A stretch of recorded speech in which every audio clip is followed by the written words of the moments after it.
Jesus loves me.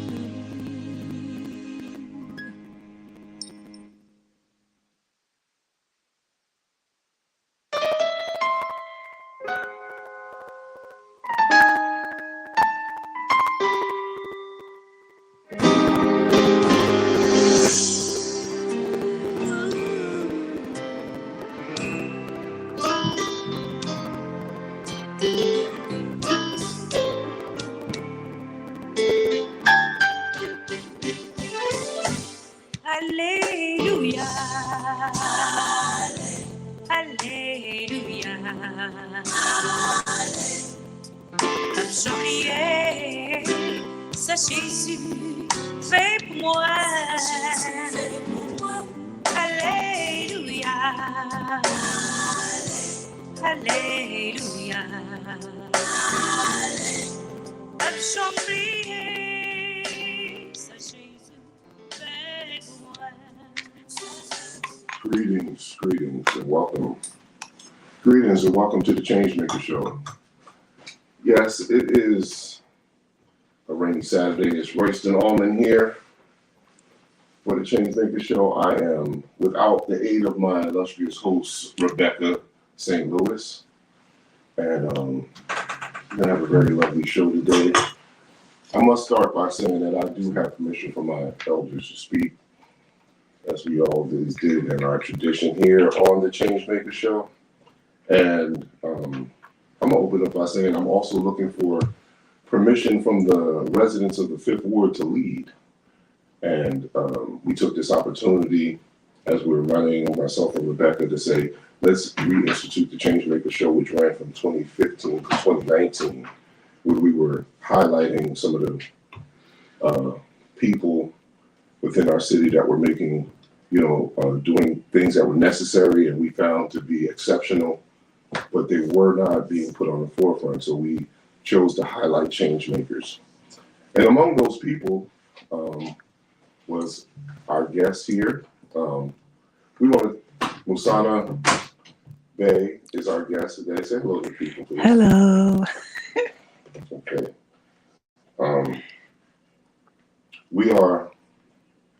We are here to talk today about education, one of the forbidden topics here in the city of East Orange. Although about 49% of the tax dollars within the city go to fund our education, we don't really have that on the forefront. And who's to wear the hat? Who wears the cap? No problem. Who wears the cap and who bears the responsibility when it comes to our education in our city? We're going to talk about that. We're going to talk about special needs and special education with our guest here, Sophia Muhammad. She is an advocate for special needs and autism. She's going to articulate better than I can, but she has been a guest at least 2 times before here on the Changemaker Show and has educated us. And today we're coming to the end of Autism Awareness Month, so we didn't miss a beat on making sure that we touched on this subject. And I spoke with several parents at Sheila Oliver School when out there, and talking about the condition and what they were going through with special education. So without further ado, I would like Sophia to articulate better than I can what it is exactly that you do in the field of autism awareness and special needs advocate. Good morning, good afternoon, good evening, depending on where you are tuning in from. My name is Sophia Amina Muhammad. I'm a resident here in the city of East Orange, a resident and homeowner in the First Ward. I am grateful and thankful and honored for our wonderful host to invite me here, and honored to sit here with his other invited guests as well. And yes, I'm the mother of 5, and 3 of my sons are on the autism spectrum, which has afforded me the opportunity and the blessing to become an advocate. But it started even before them, when my eldest son, my children are 20, 23, 24, 26, and 36. And so my oldest son in the Newark and Irvington school districts was actually in second grade reading on a 10th grade level. And so bored with school and frustrated. And then there are always those home experiences that contribute to a child acting out, especially when they don't quite understand how to say, this education is just not feeding me enough. It's not nourishing me. And so I found myself becoming an advocate then as a young mom, and then fast forward 10 years and getting married and having 4 additional children, I found myself again advocating for the needs, the supports, the services of my children. And also validating myself at 39 by being diagnosed with attention deficit disorder, which was something that I always knew and always struggled with. And I want to talk a little bit today also about ableism, because that impacts as well the outcomes and how we support our students, our children, our loved ones, our community. Um, and so for me, that's why you hear a lot of the background noises, listeners. So I do apologize, adjusting my phone, taking out some tissue to try to wipe my nose and things like that, getting settled, because I found that I just wasn't able to come in the door and just sit still. And it's okay, because my brain is still moving.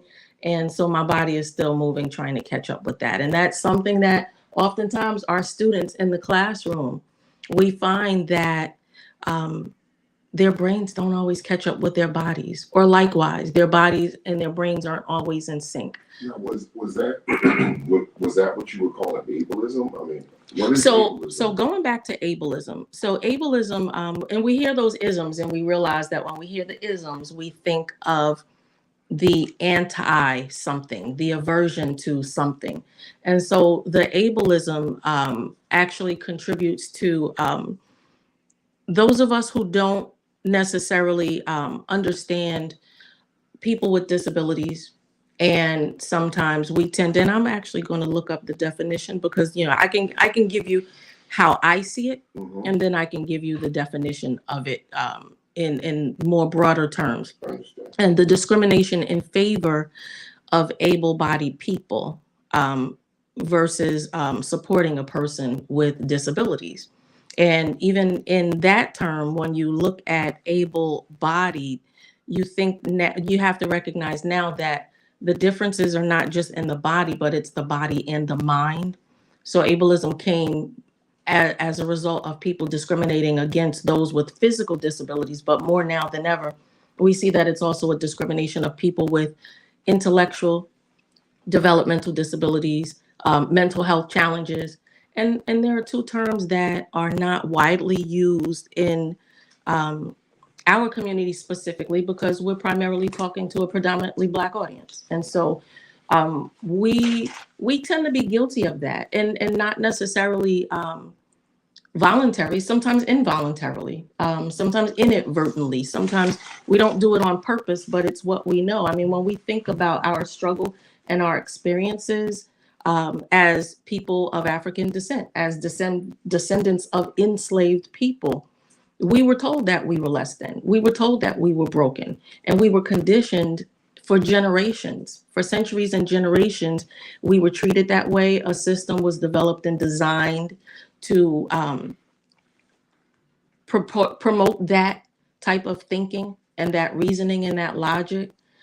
And with that, we tend to ascribe it to our children. When our children have mind-body differences and learning differences, and we tend to ascribe that to our loved ones, our children and our adults, because our children are people with disabilities for 18 years, 21 years, depending on the system that they're in when they're receiving supports and services. But they're adults a lot longer. Mhm. And that's something that I've learned through my journey as a parent of people with disabilities, that the adult system is a lot more complex. And so when we go back to services and supports within our community and within our schools, it doesn't necessarily prepare us for the daunting task of now helping our loved ones transition into adult life and then meet the challenges of the adult system. So I hope that answered the question. And me being a neurodivergent person, an adult living with ADD, I'm always welcoming you to redirect me, because my thoughts will tend to kind of splinter off in different directions. And so I'm always open for you to direct me back. And again, when it comes to the kids, that takes in a level of emotional maturity and learning and processing. And so and I'm proud to say, thank God, 53. I know that now, but imagine a child who is 3 or who is 13 or 7 or 17 in high school and never received a diagnosis, never received supports and services, just always knew, I think different, I behave different, and no one understands me. They're learning information that I can't get and I can't grasp. Can you teach it to me in my own language? Right. And generally, I would say in education, because if there was a diagnosis, I'll probably have one in myself, because I have certain ways of thinking that people go, what are you doing? When I was a kid, especially. But I strive well. I did well in the education system, so-called education system. But what is, like, at the end of the day, what is normal? What is normal? Because if upon observation, so many of us, we have little idiosyncrasies and so forth, and then we're in a system for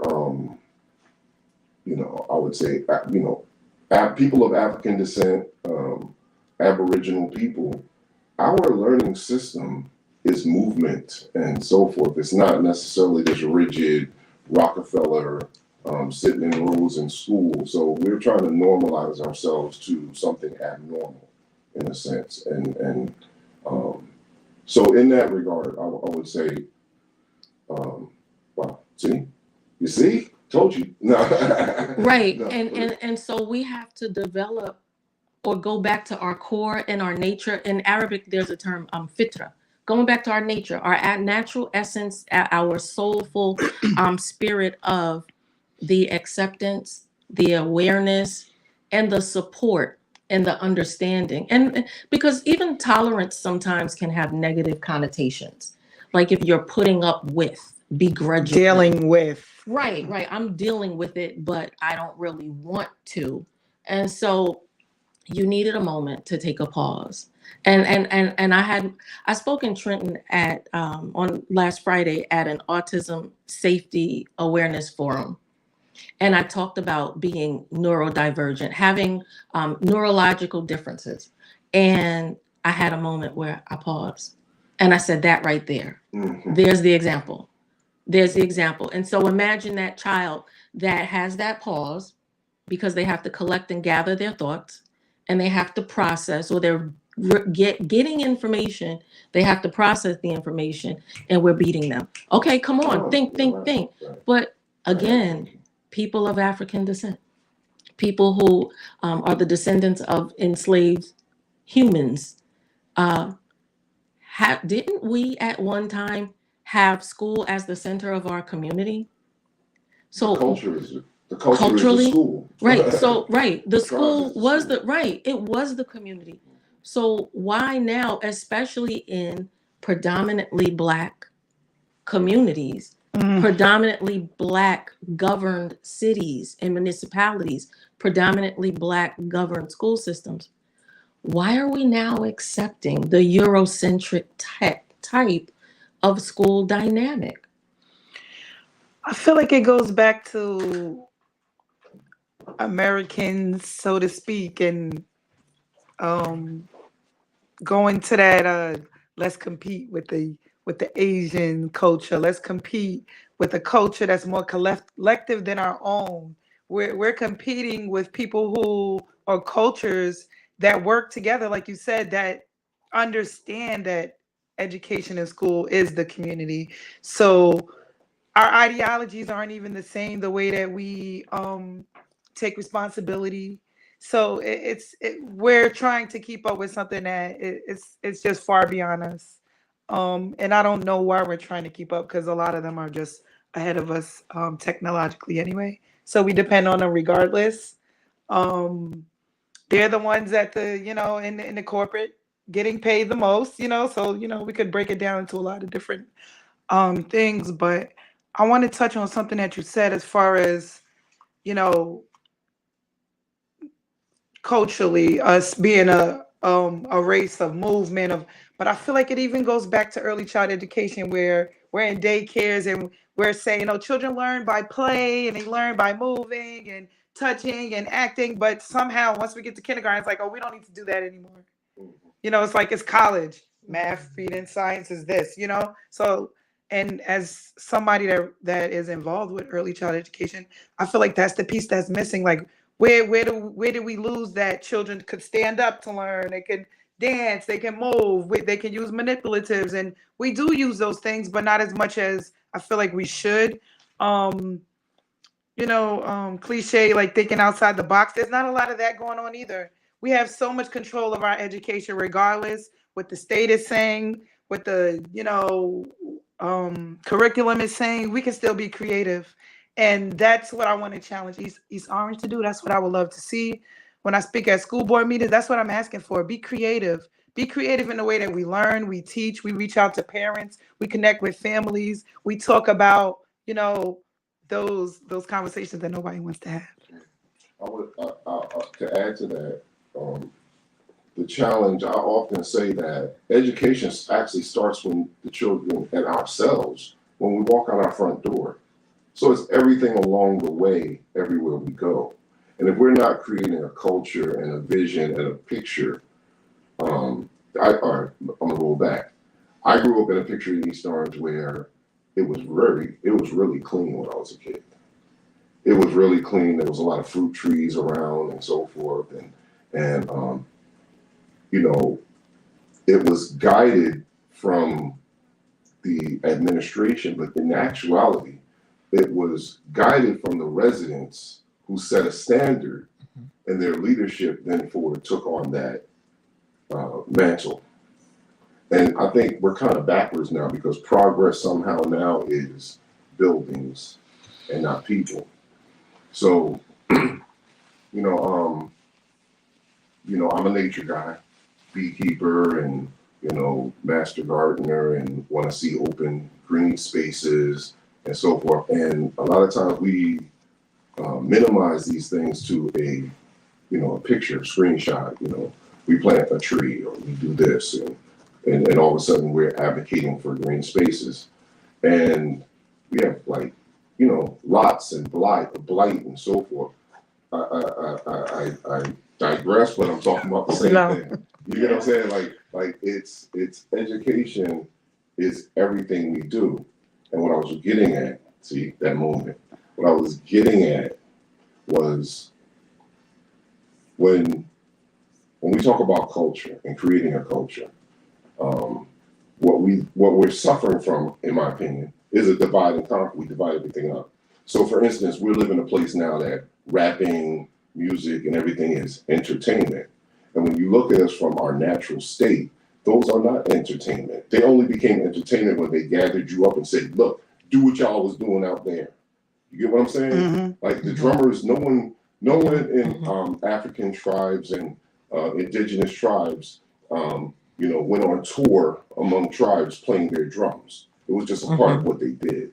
It was a part of life, the rhythm of life. So the day was about work, energy, exchange, the elders with the youth, and so forth. And I'm gonna stop going out there on a tangent. My little man had called and interrupted me. I had to answer the call. And not to be rude, I won't explain that. My little man had called. But no, it's no problem because family first. And we kept the conversation going because there are like-minded folk here who want the best, not just for ourselves and our loved ones, but we want the best for our community. Yes. And at some point, our community should be inclusive of our loved ones. We should have a love for our community, for our society, for our neighbors, for our people in commerce, for our shop owners, the store owners. If something happens, there was a murder a couple of years ago at last year, because they're so prevalent at the store at the corner of my block.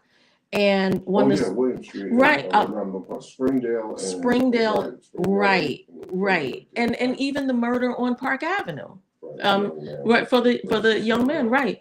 And so I didn't know these people, but it hurt. Sure, it hurt because I have a biological brother and a foster brother who were murdered, 20 something years apart. But it hurt also because it happened in my community. It happened in the space where I raised my children. It happened in the space where I walk out the door and I walk down the street. And each time, the murder at the store with the store owner happened when I was walking out the door going someplace. The murder of the young man happened when my son was walking out the door going someplace. And so these things hit so close to home, and we should have some feelings about it. And I mean, if I can push back a little bit, I don't think you needed to be redirected because I think this is all inclusive, it's holistic, it's all encompassing. All of these subjects that we're touching on is it wraps around. Intertwines, yeah. Right, it intertwines. They overlap. They Yes. overlap because it's all community. And that's the problem, that we're so disconnected to community.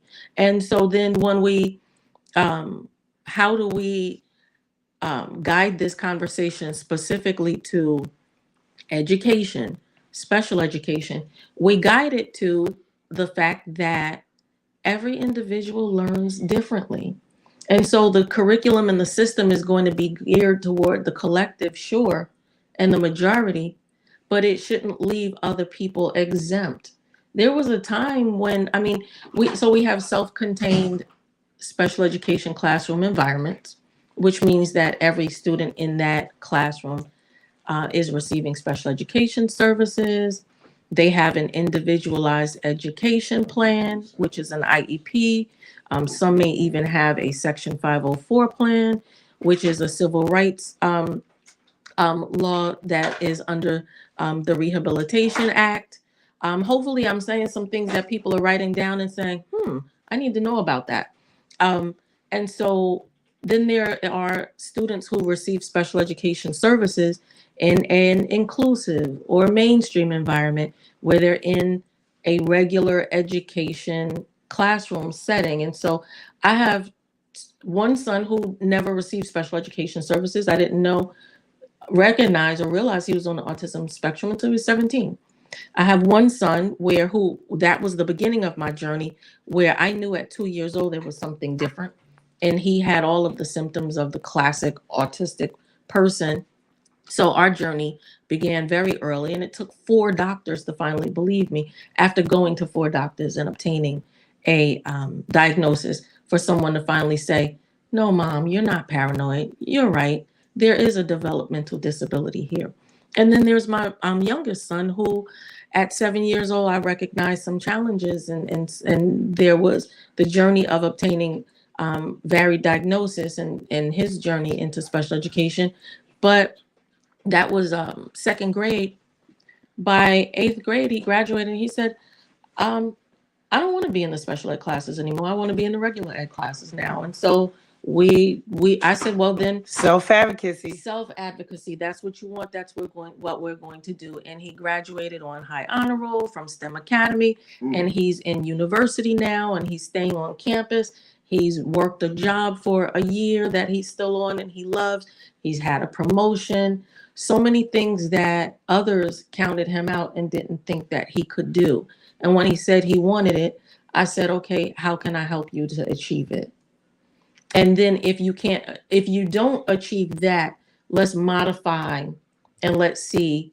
If you can't do that, let's figure out how we can either get the system to support you in doing that, or let's decide what else you want to do.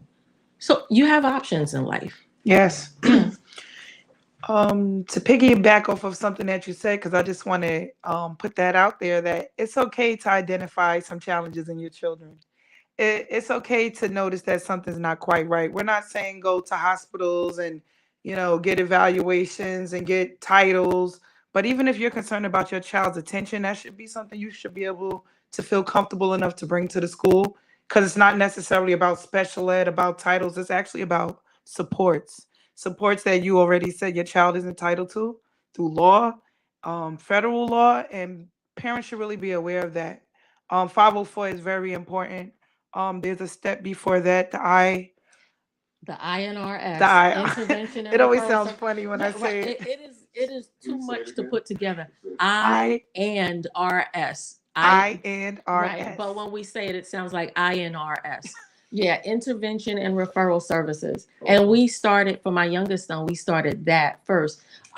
Principal Sturdivant from Wallstrom Academy was such a wonderful principal. She was so heavily involved in meeting student needs, and when we had concerns when my son was in kindergarten, she really helped me and supported me to ensure that my son had that option, because although I was immersed in special education for my middle son, who was in at first a public special education setting, and then when they were no longer meeting his needs, I went to the district and said, listen, we need to get him out of district so that his needs can be met. And he flourished so much being outside of the district. So the needs are still, again, different for each child. Right. And so for my youngest son, when Mrs. Sturdivant encouraged that, Principal Sturdivant, she's retired, but she was wonderful. And the team at the school were wonderful in helping me, because with everything that I knew about 504 and about IEPs, I said, how did I not know about this? And then how did I not know about this when 17 years before that, my oldest son could have benefited from those kinds of supports? And we're still talking about the INRS services. Mhm. And to touch a little bit further on that, it's actually a service and supports that the school can initiate. You don't even have to really be a part of it. It's kind of something that's supposed to be ongoing, where teachers recognize the needs of children that are maybe not as quote unquote extreme as to need something on paper necessarily, but they can show that, okay, we realize maybe your child's attention span was off, so we're going to give them extra time on tests. These are steps that they're taking. Most of the time it's supposed to be without you. So then when you come and you have those challenges, they can show you and you can have those conversations to see if it needs to be a little step further. But parents really need to understand how important just something like that is. And even again, if that needs to go a little further, those supports that your child could even have in college and thereafter are very important. And it's something that you said, like, same thing with me. I actually was on the back end where I was so worried about the IRNRS that I wasn't worried about the classifications. So I took a different route. But they're both still very important. And again, parents need to be involved, have conversations, understand your rights, understand your child's rights, and understand the responsibilities of the school and how you have to work together with those responsibilities. Because without the team, there's nothing. I have a question. I would be remiss not to ask this because on playback, I know a young mother that I spoke to this past week is going to want to know, and she didn't get an opportunity to tune in today. And that is, what do you do if you're in a special needs class, but the teacher is no longer present and they have aides who are not, like they're not the qualified level, they're not at the qualified level to be even, and so they're kind of like, aides at the school, and they're kind of like just filling the gap. It was really an incredible story the young lady told me. I won't go into too much detail because it's a story she should tell for herself. But her child is without the qualified personnel to teach them at this time. I'll just touch on it real quick. This is Masana K. Bay. Unfortunately, and it's no excuse whatsoever, but unfortunately, there is a teacher shortage. The highest shortage actually across the country is in special education.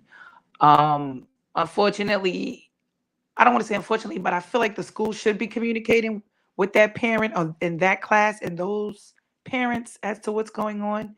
But she probably really needs to understand it could be really out of their hands. They could be in the process of interviewing. They could be in the process of moving teachers around. With all due respect, read the school's monthly school board agenda. It lists teachers that have um, got pay increases, have leave of absences, retired. So that Say that one more time. so Read the what? so every month, just like how they have a town hall meeting, they have a school board meeting. Mhm. There's an agenda for that meeting. It's monthly, you know. I believe for May it's the 8th. The meeting is going to be on the 8th. And it's at 6 p.m. at the school board. You can zoom in, but if you zoom in, you can't ask questions. So just so a lot of people know that, you know, a lot of these things have rules and policies, and I'm telling you, it looks like an encyclopedia. But Black people, we have to educate ourselves. We have to know what's going on. Same thing with town hall meetings, how they're run, how they're governed. It takes a lot, but if you want to be involved, that's what you have to do. But at the end of the day, like I was saying, the school board agenda, East Orange School Board agenda is posted monthly before the meeting, sometimes the day before. And it gives you as much information as you may need. And again, they should have an obligation to let those families in that school and that class know what's going on. But I'm sure it has something to do with staffing. And I want to give them the benefit of the doubt to say that I believe they're probably trying their best to make sure that there's a certified teacher in that classroom. I won't throw dirt on them, but I can say this. I happen to know a special needs teacher who is from New York, however, but qualified for years, who is an applicant and has the stuff in and everything. And interestingly enough, she was standing at my side while this parent was telling us that their person, you know, it's like, and these people haven't called me, you know, so Wow. we'll follow up. That's what I think for that resource as far as that listening. Because I honestly could say I didn't know that, but as far as that listening, that's going to be very helpful. So in my tenure as a parent in the East Orange School District and a graduate from the East Orange School District as well, Clifford Scott, class of '87.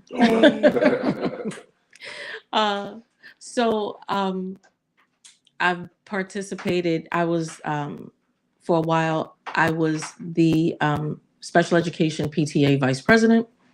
I was involved in the PTO in my children's schools and the PTAs in my children's schools. I was also the district parent advisory council vice chair. In actually in the first year that it was established, which was about approximately, it feels like practically 20 years ago. And I'm currently the acting district parent advisory council special education chairperson, and East Orange. for East Orange. Okay. A lot of parents still don't know. No, we don't, because I need. Yeah, a lot of parents still don't know. But even when it comes to the parent advisory council, a lot of parents still don't know that we meet and that we're engaged and we're involved. And we have a great parent liaison for the East Orange School District, Demetricia Barnes. And full disclosure. So here's what I love about my relationships and my friendships with people who work in the community and serve and support the community. I'm good dear friends with parent liaison Demetricia Barnes. But if we have something that we don't agree to, we hold one another to task. I'm actually, I have a great relationship with the special education director, Tanya Santos. I had a great relationship with Alexis Colander, she retired from the position, but she was the education services and support director.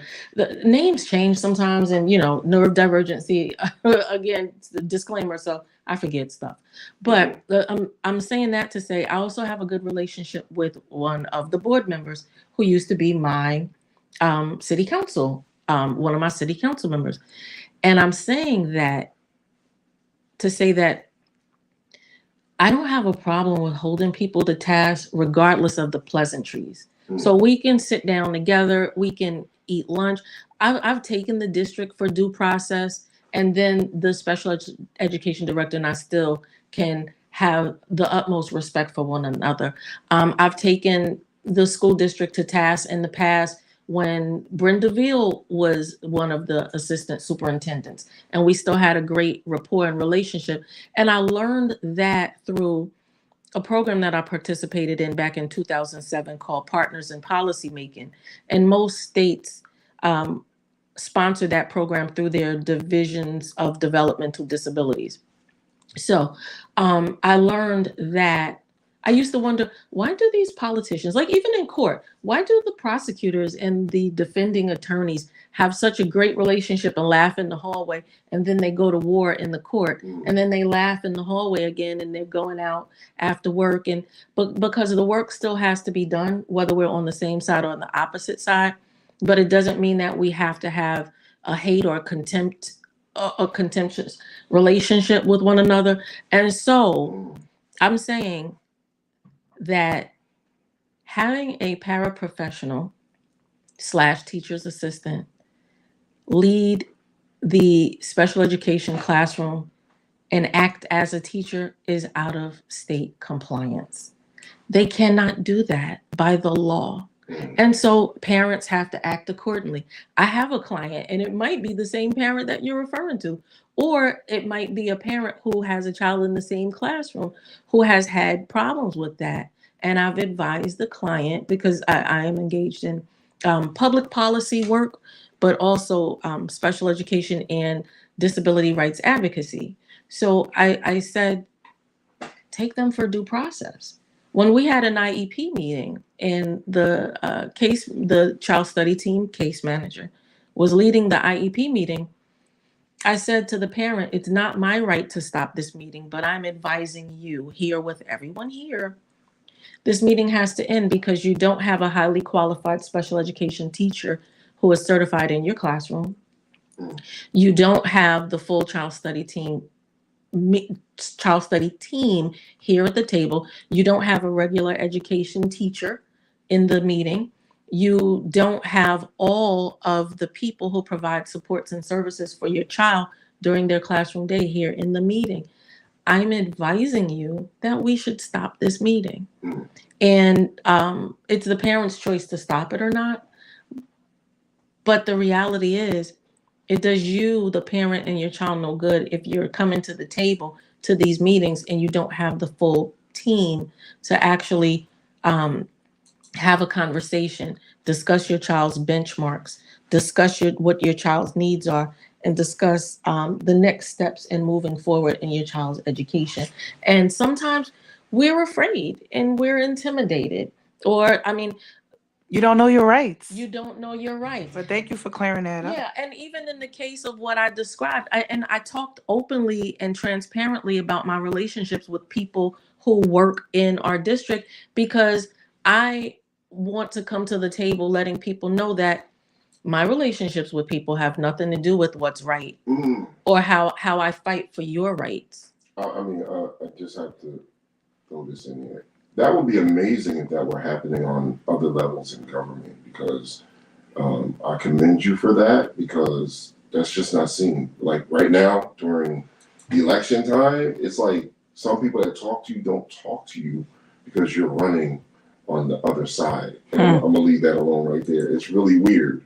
It's like, and then after it's all done, after you scorned me and twisted your face up at me and acted like whatever, and then you come back, because what it is that if we have a disagreement on policy, if we had been talking about policies instead of power, see, if we're talking about power, then there's nothing, all you're worried about is maintaining your power. So you're looking at me, I'm just an enemy.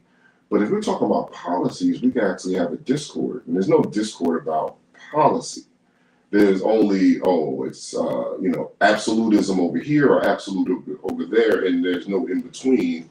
And that's the big divide and conquer in East Orange. And that's probably part of my diagnosis, my self-diagnosis too, tangenting off into that. But well, let me tell you. So full disclosure, and so we didn't get a chance to even go into our bios, because I'd love to know your bio. I mean, when after this is over, I'm following you everywhere. I want to know what you're doing, sister. I want to know everything. And I know my brother Royston very well, and we run in the same circles and respect one another and supported one another through so much. So full disclosure, I'm not here on behalf of, yet I am an appointed member of the New Jersey Council on Developmental Disabilities. And up until last month, I was the only Black appointed member who is a family member or a person with disabilities and not a paid person by the state, because you have to have 1/3 family members, 1/3 adults with disabilities, with intellectual and or developmental disabilities, and 1/3 DD Act partners, which is Developmental Disability Act partners, which are people who work in certain government agencies that provide support, protection, advocacy services for people with intellectual and developmental disabilities. I was appointed by Chris Christie. I'm not a Republican. Right. I've done work with Governor Corzine when he signed the autism healthcare funding bill into law. And I advocate when it comes to public policy as it supports people with disabilities. And so through that avenue, I worked with a team who supported Governor Murphy, and I was right there introducing him when he signed the law for paid sick leave, because I wanted to ensure that this law protected caregivers of people with disabilities, workers who are people with disabilities. And in the meantime, same thing, like you said, being in that space was a lonely space, being the only Black person since 2012. Wow. And we had to really fight hard because there was another Black sister in the pipeline who had been in the trenches even long before me. I mean, her daughter is nearly my age, and she had been in the trenches, in the pipeline, as they call it, waiting to be appointed for a long time. And it was until we meaning their so when George Floyd happened, and there was a lot of attention towards Black issues and supporting the Black community, I made a lot of noise on that council. And I said, okay, enough is enough. I've sat here for a long time and I've tried to help you understand the needs of the Black community, Black disabled people in New Jersey, and you're ignoring this. And I took a lot of heat for it, but I kept on pushing. And so through that, we finally had provided a grant to help the council look at the needs of Black people in New Jersey, where the council was not reaching. And I mean, public stuff, so I'm not spilling any tea. You know, you can go to our meeting notes or minutes and find this out, or even some of our YouTube public meetings. But I say all that to say, had one of those moments again. I call it rabbit hole. Oop, I'm falling in the rabbit hole. Let me go back. Bring me back, brother. You were talking about that it's public knowledge. Right. So it's public knowledge, and it's so important for us to get immersed into the politics, into the city municipal boards, into the county boards and councils and committees, into the state boards and councils and committees. There are a lot. There are a lot where you are appointed. You don't have to always wait for an appointment. You can apply for appointments. And even circling it back to education, we have an appointed Board of Education. Don't we know? And so for me, I have mixed feelings about it. And so I say, let's test the waters with a mixed Board of Education, where 51% is voted in and 49% is appointed by the mayor, so that we still have accountability and transparency. But most importantly, the people have the power and the final say. So, and now I'm bringing it back. I found in my tenure in this political role that, because I hold a public office, there's a self-perception of power. There's not always this power that we think we have. It's sometimes we exert this self-perceived power to use that to intimidate others when we really don't have the power, especially if we're not playing the game the way the folks who actually do yield the power that sometimes we give them. When they yield the power that we allow as the voters, as the residents, as the taxpayers, the people tend to get away with a lot. And let's face it, because this is Black folks talking, so I'm talking to Black folks. We're edged out and iced out of a lot. When I brought the attention of the council that there were not enough BIPOC, Black Indigenous people of color on the council. I was the only Black person for 11 years. There are two people of Puerto Rican descent, one male with developmental disabilities, one female with developmental disabilities. And as I pushed and pushed and pushed, all of the surveys and the research and documents and reports that came back from the state that examined the needs of New Jersey residents with intellectual and developmental disabilities, they all came back by and with the fact that Black people are the most disenfranchised. A report from Paul Aronson, who's the ombudsman for Paul Aronson is the ombudsman for people with intellectual and developmental disabilities, and he has a report that shows where there are so many disparities in public education when it comes to Black males, especially seclusion and restraints being used in schools. There are reports about suspensions as well. And when we become adults, that we think of them as our babies, and we infantilize our loved ones with disabilities going through this school system and youth and childhood. They become adults. We're still thinking of them as babies, but they are entering into adult systems.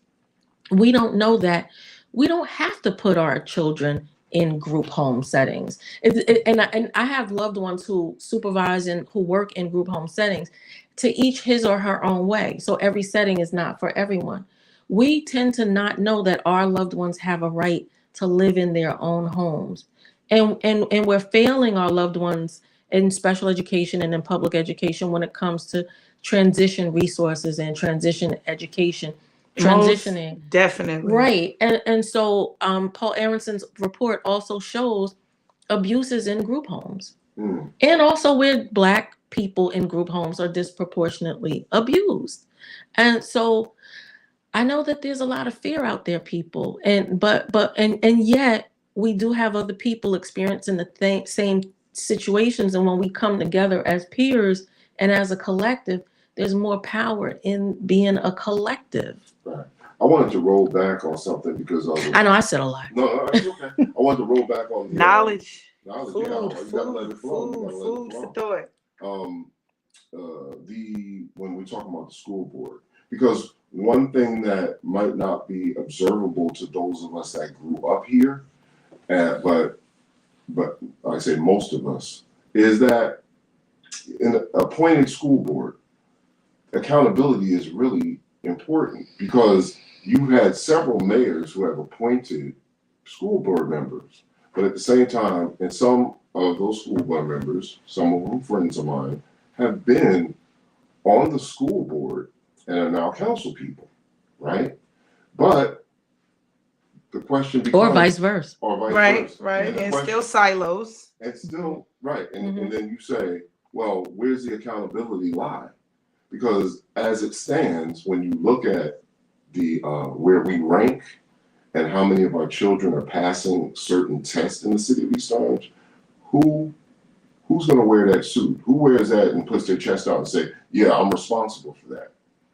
You get what I'm saying? So and elected partially, I'm open to that. I was saying I think the school board should be elected, because now you have accountability directly with the people. But I could receive what you were saying, 51% being the people. Being the people, right? Yeah. Because that's outdated anyways, appointed school boards, right? How many municipalities in New Jersey still do it? Not many anymore. But what you have to look at is, what I'm looking at is saying, okay, this is what we've been doing. It's not working. What are the results? Let's do something different, because obviously, and then the whole thing is okay, if you're mayor, we got appointments from Bowser and Taylor and now Green, and some of them still got reinstated over those times. Who bears the responsibility? Someone might say, well, you got to go to a school board meeting and so forth. Okay, but if I'm looking at a kind of it's a big maze. I want direct accountability. And we have a right to know why people are appointed. Why are they appointed? Why did you choose them? Did they make a large donation to your campaign? Are you friends? Are you coworkers? But what is your investment in the education of the students in the city of East Orange? What is their experience in education? And what is your experience in education? What is your experience in fiscal management? What is your education in social services, social sciences? Because again, like we said, the school is community. Teachers are often spending so much time being social workers, being psychologists, being therapists, and trying to find different ways, trying to use so much ingenuity to figure out how to offer recreational resources for their students because there's not a lot of recess. I remember being a paraprofessional in the South Orange Maplewood School District. And when there was a snowstorm and we had a lot of snow on the playground, the principal, a Black woman, said, for the students, dear teachers, for the students who have the appropriate winter gear, boots, hats, scarves, gloves, mittens, and warm coats, we're going outside to take a little trek. So for those who want to stay inside in the cafeteria, that's fine. But the kids need to have some exercise and some recreation. And that week we marched throughout the courtyard, throughout the playground. We marched around and trekked through the snow. And then she had the lunch staff bring hot chocolate to the classrooms because it was important for the kids to still be active and not feel like they were stymied being in the school building all day. So that's using ingenuity. Mhm. That's thinking outside the box. Absolutely. Yeah. And it didn't take a lot of thought. And or a lot of resource. It didn't take any money, right? Oh well, we don't have the money to do a lot of those things, but it doesn't take a lot of that. Aren't we a people that learn to make do with what we had? Mm-hmm. And when you were just speaking on that, what came to mind, who I thought about, was the kids that didn't have the appropriate gear. And that you know what I'm saying? That's immediately what came to my mind, and they went to the gym and did other activities. That's good. So yeah, that's good. But at the same time, I think of filling the gaps. I came up on hand-me-downs. I had a big brother that handed me stuff, and I wore that clothes. And full disclosure, there's some stuff that went from my brother to my sister to me. That's how it was. That's how it was. And that's how it was. What I say with that is maybe that type of avenue can be taken because, like, my son right now has a stack of shoes that he can't fit right now that could actually go and maybe we need to make that type of challenge happen because I've seen a lot of kids with without winter coats, with like a sweater, a hoodie, or a hoodie, and they're trying to look like it's all good, and I'm going, it ain't all good. It's really not. And I mean, I'm sorry. No. I mean that's important. You touched on equity. Equity. Because that's what's missing. That equal, and we're. Yeah, that's the word that got me in a lot of trouble in the state, but it made a whole lot of great changes. And like I've always told my colleagues on the New Jersey Council on Developmental Disabilities, it's not personal. It's about the people. And we've made a lot of changes because of that. We have so many more changes to make. And we have our New Jersey Black Intellectual and Developmental Disabilities Black Consortium because of that. The New Jersey IDD Black Consortium. IDD stands for Intellectual and Developmental Disabilities, and so we have this think tank in this group. But there are I know we're supposed to talk about resources too, and I know that we're getting short on time. Oftentimes when we feel like we're under pressure and no one understands and we don't have a lot, we feel like because we don't know, we think that the resources aren't there. There are a lot of resources in the state of New Jersey. Do we always have access and knowledge? No, but they're there and they're utilized in different ways. Um, and so, for instance, there is a clothing closet. I know that there's one at John L. Costley School. There's another one at a school that I can't remember. But if you have a child in the East Orange School District, if you reach out to Demetricia Barnes, who is the school district parent liaison, you will get the information about not only where these schools are, I mean, these school clothing closets are. They're not just for the students, they're for parents too. Okay. And so if you need something, reach out to her. If you, and her office is at the school board on 4th Avenue. If you want to donate something, reach out to her. And it's set up like you have a little mini store. Wow. Yeah, like you can actually set up an appointment and go in there and go shopping because dignity is important. Absolutely. And we know that stigma is a problem.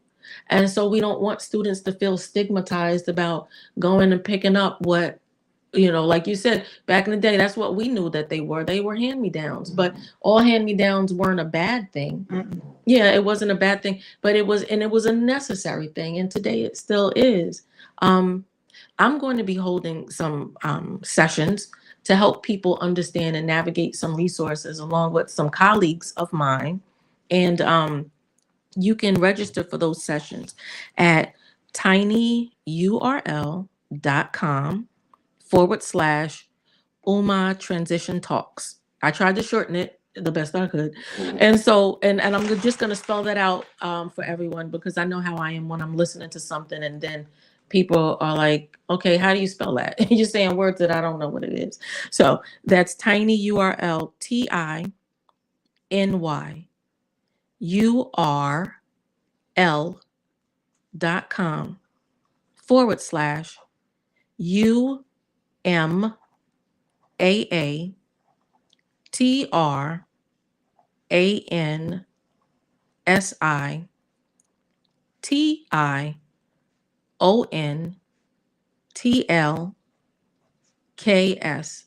tinyurl.com/UMA Transition Talks. And so we're hoping that we can help some people and guide some people about different resources in the state of New Jersey. New Jersey has a the Department of Human Services has a New Jersey resource guide, and it tells you about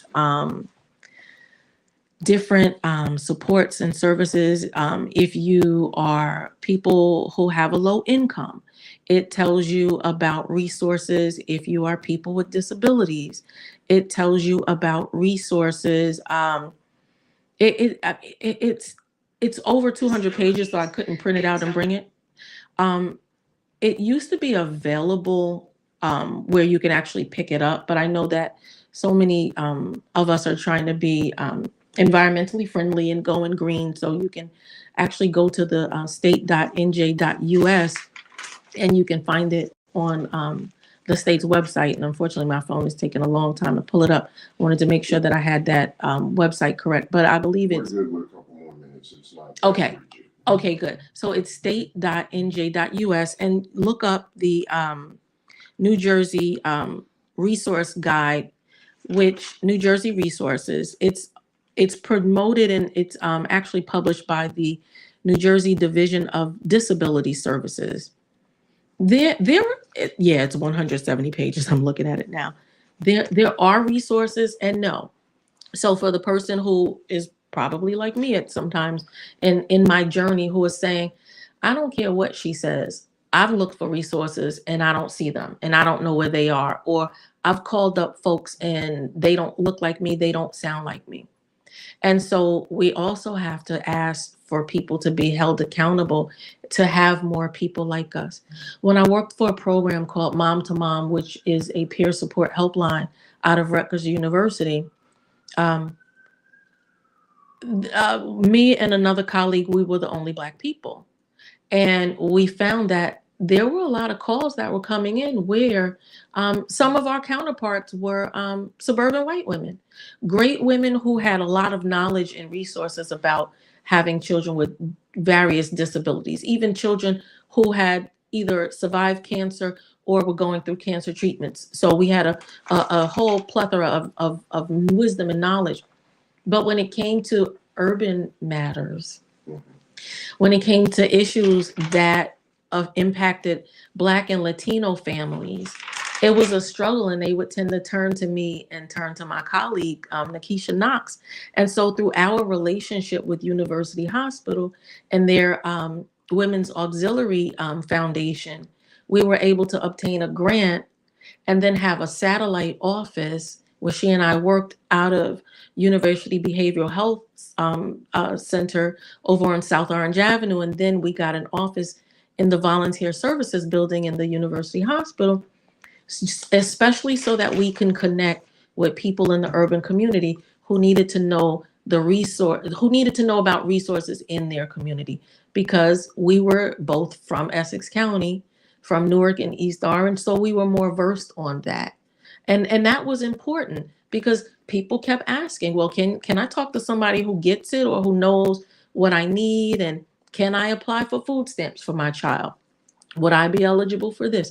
Would I be eligible for that? My child is in the Newark public school system. My child is in Irvington, East Orange, Hillside. So when there were communities that some of our colleagues just didn't understand how to approach it, they would come to us. And it was a beautiful thing that how that whole relationship and partnership came about, for us to be in the right place at the right time, for the president of that auxiliary to meet both Nakisha and me and then say, I want our auxiliary to donate $20,000 to your program to help you to set up a satellite site.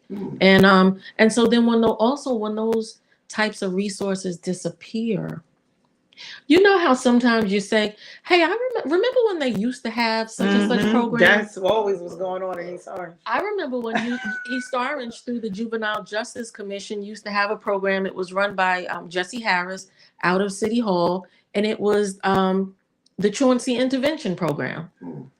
We needed that to continue. Why didn't we fight for other grants to keep that program? After the grant dried up, then we just stopped. There were parents and youth, because my oldest son and I graduated from that program. So I know it because of my experience. And it was a great program. And then it just disappeared. It was called the Truancy Intervention Program. If anyone's familiar with Jesse Harris, Jesse Harris used to be the director of that program. We used to meet at City Hall. We had a parent session. We had a youth session. And then, so there were 3 parts to our night. I think it was roughly a 2-hour night. The youth had to meet in one courtroom. The parents, caregivers had to meet in another courtroom. And then at the end of the night, we came together. And so that's how we helped and supported the family, the unit, the community, not just the child, not just the parent, but everyone. And that's how we tried to build, well, first of all, bridge gaps, but also to build more bridges and collectively connect with the community to help the community understand what the needs were. Because sometimes we found we were speaking the same language. The kids and the adults were speaking the same language. But at home, we thought that we were all saying different things and wanting different things. And then through that program, it was maybe 6 to 8 weeks. I mean, it was such a long time ago. I mean, my son is 36 now, so I'm going back at least 21 or more years. But I thought it was a great program, a great resource. And again, when the grants dry up, we should be seeking new grants before the grant period even ends. Yeah, I mean, having a nonprofit, one of the things that we got to also try to institute as nonprofits, social programs, so something that's economic, that you can drive past the grant. You know what I'm saying? Right. To create a social enterprise that drives you past the grant. And having sustainability. Yeah. I want you, before we close, to again, you were saying the classes that you're going to be having, the Boom Yes. Talk. Okay. I want you to reiterate what that was about. Okay. Because I have attention deficit. It's fine. I didn't retain that in my head. I want to definitely take that out. So, so the transition talks are this. Here's the importance of understanding transition. In terms of education and special education, we think of transition as that period from 14 to 21 because a person receiving special education series services can attend school up to 21. They don't have to, but they can based on their needs. Um, we look at transition from 14 to 21 and helping them and supporting them through that process.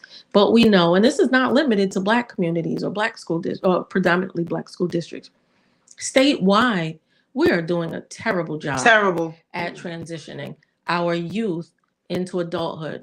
And there's also a movement to change that age from 14 to 12 and to get more children and students involved. My children attended their IEP meetings. It was about them. And there's a drive, there's a movement, and there's a mantra by adult advocates, adult self advocates, which is not about me without me. So if this was about them, and if the reason why we came to the table was because of them, why am I in there driving the meeting? So I always ensured that at a certain age and at a certain time, my children were engaged and involved in the meetings. And so, but the transition talk again is holistic. So the transition conversations aren't just about the children, the youth transitioning from school into adult life and the services and resources available. The transition conversation is also how do we parents transition from the mindset of they are our babies, infantilizing them and giving them autonomy, giving them dignity of risk, understanding that they have needs that are not necessarily consistent with what we want for them. And the understanding that in some cases we need to respect that. That mom, dad, grandma, grandpa, auntie, uncle, cousin, foster parent. My mom had foster children, and I have adopted siblings as well. So I understand even the dynamics of those relationships. I'm telling you, we're doing them a disservice when we think we're supposed to do everything for them. I know it's hard. I've birthed 5 children and raised 5 children. Trust me, I know it's hard, but it's important. But also school districts transitioning and making sure that you have adequate services from early childhood into elementary, into middle school, into high school, and also into college.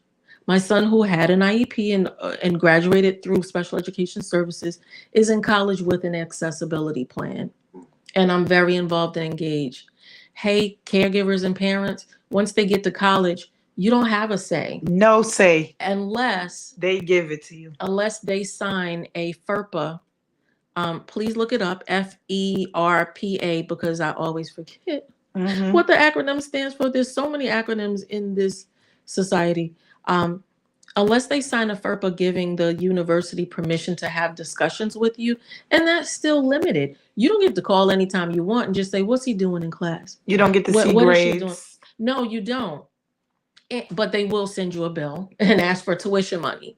And so for my daughter, she said no. She did not sign a FERPA. For one of my second oldest son, he said no. But my youngest son said, okay, within reason. He didn't use those words. He just said, okay, but I'll let you know when I want you to talk to them. And I said, respect. Respect. Yeah. And respect. So the conversations are not just about school into adult life. The conversation is about community. And so that's what we're doing, these transition talks. That's the reason why we know these transition talks already. So are essential. So it's tinyurl.com, UMA Transition Talks. And UMA is UMAA. UMA Transition Talks. You can find me on facebook.com /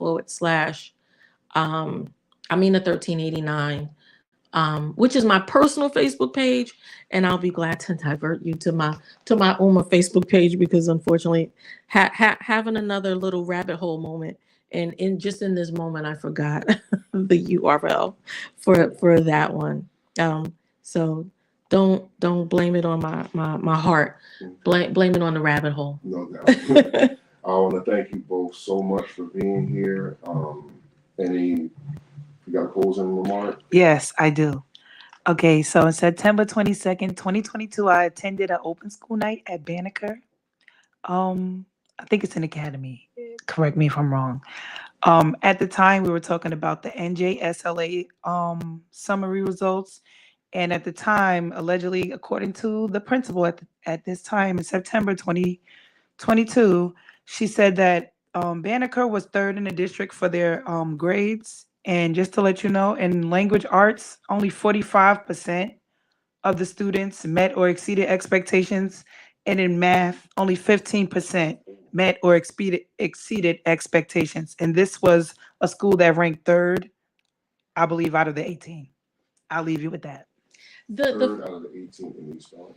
And those were their numbers. But Language arts was 45 met expectations. Math was 15 in the school. I know some of my colleagues on the board of New Jersey Board of Education and some people throughout the state are going to beg to differ and probably continue to disinvite me to events like the governor's Eid celebration today, which I found myself not invited. Interesting. There, Lord. Just putting it out there. I said, well, I'm not in a hurry to go to spaces where I'm not invited, so it's all good. Just putting that out there. But I'm finding that we just like we're not having the right conversations. No, we're not. We're not having those numbers are staggering. And hey, New Jersey, somehow we're boasting that our education system is one of the best in the country. But it's not adding up. It's not adding up. You think about disproportionality. What do they say? The math don't math. No, the math is not math. The math is not mathing. Right.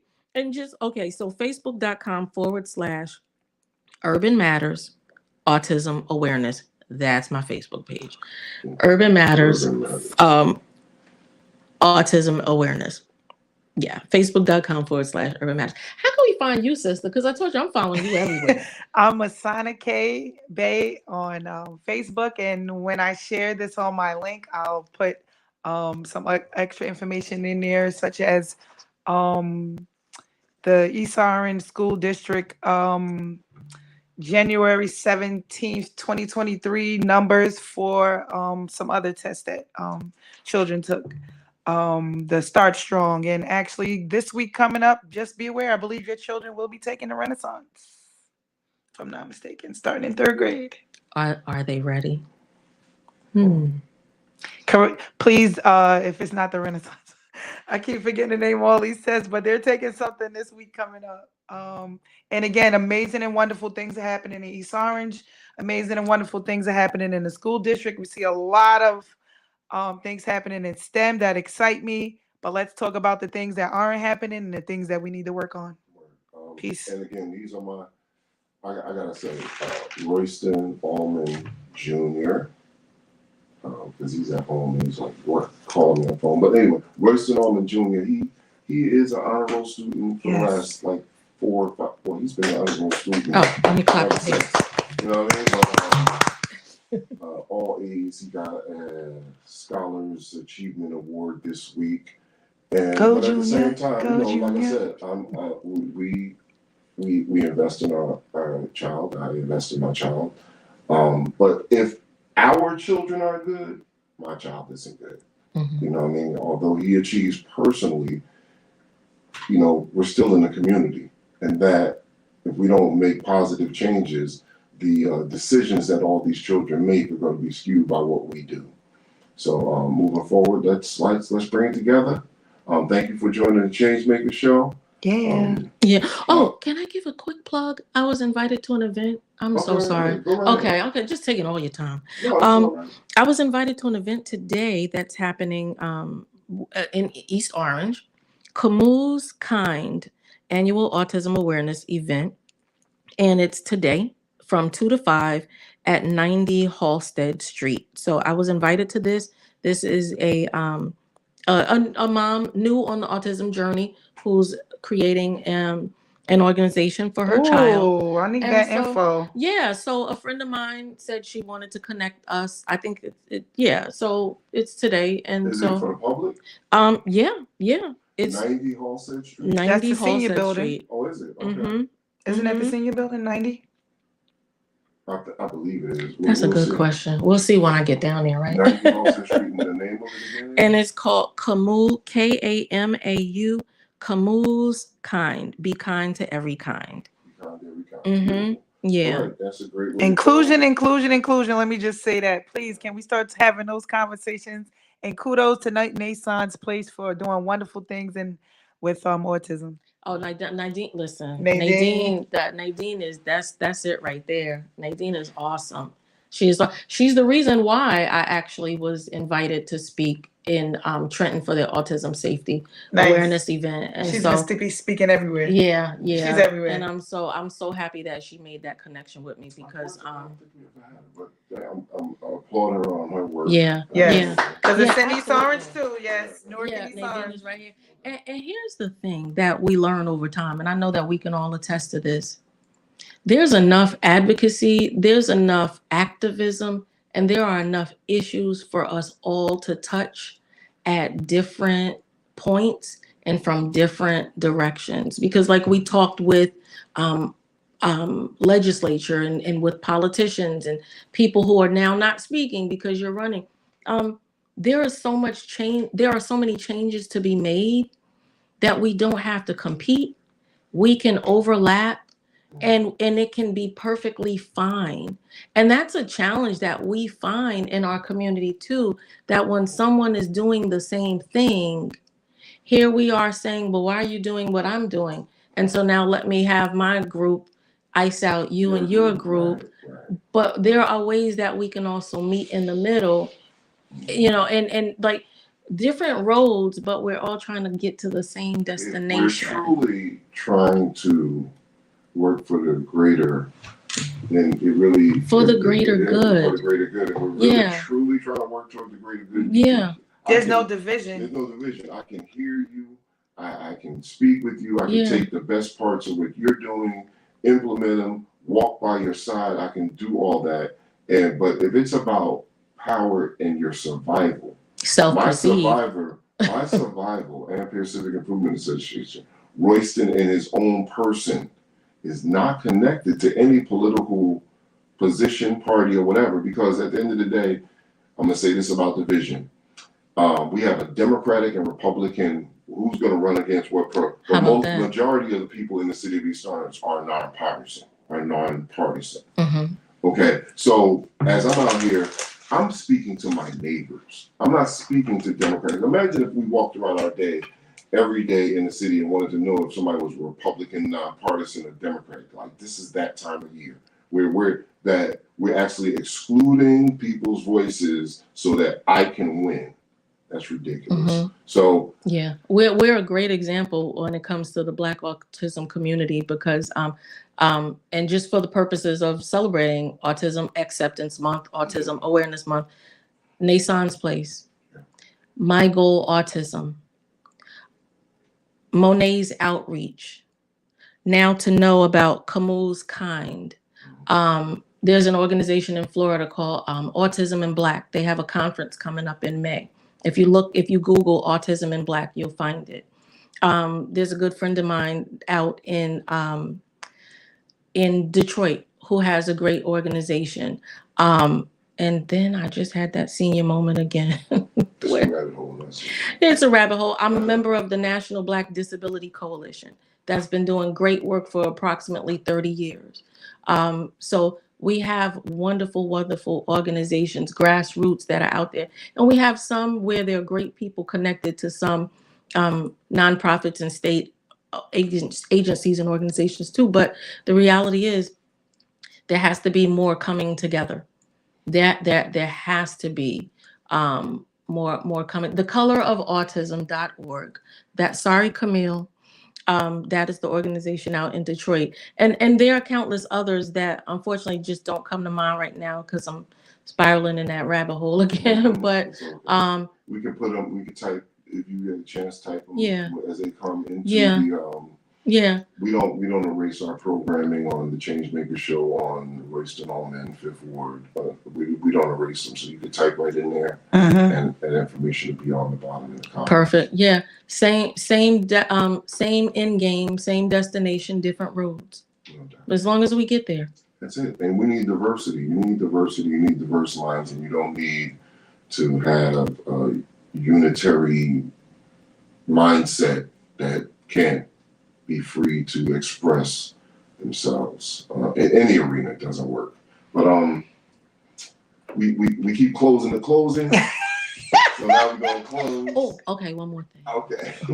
One more thing, and another one, and another one. So people, when you find yourselves at a point where you don't know where resources are and you can't find them, or you feel like you are at that you're stalled, just Google New Jersey Ombudsman, because there are so many ombudsmen for different things. The ombudsman is a person who's usually appointed to resolve disputes from a neutral, independent standpoint. So in New Jersey, we have, and I mentioned Paul Aronson, who's the ombudsman for intellectual and developmental disabilities. New Jersey also has a long-term care ombudsman who supports people who are seniors and who are aging.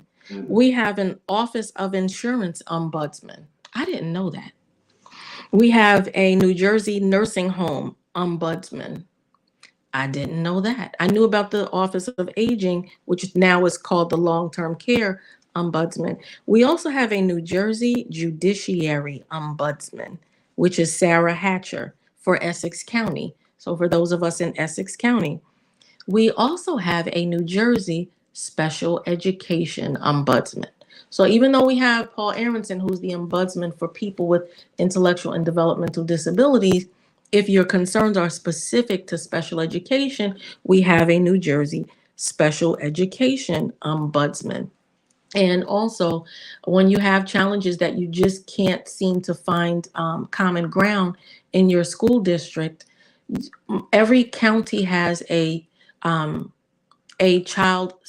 supervisor of child study teams for their county, who can come in as an intermediary between you and your school district. So there are options. I know it's so hard sometimes in the trenches and in the eye of the storm to know even where to seek and find them, but there are options there. And then if they're not doing their jobs effectively, then that's when we get to the polls and make the right decisions. Vote for the name, not the line. That's been my mantra for a long time. So when you get to the ballot, don't look for the line, look for Royston Allman, and then cast your vote. Don't vote the line. Don't look for the popular line. Look for the person who is going to do the job and who will best serve yours and your family's needs. So that's my plug for Royston Allman, 5th Ward, East Orange. B10. That's B10. B10. Okay. Thank you so much. And we are going to close for real, for real, for real, for real. All right. Thank you.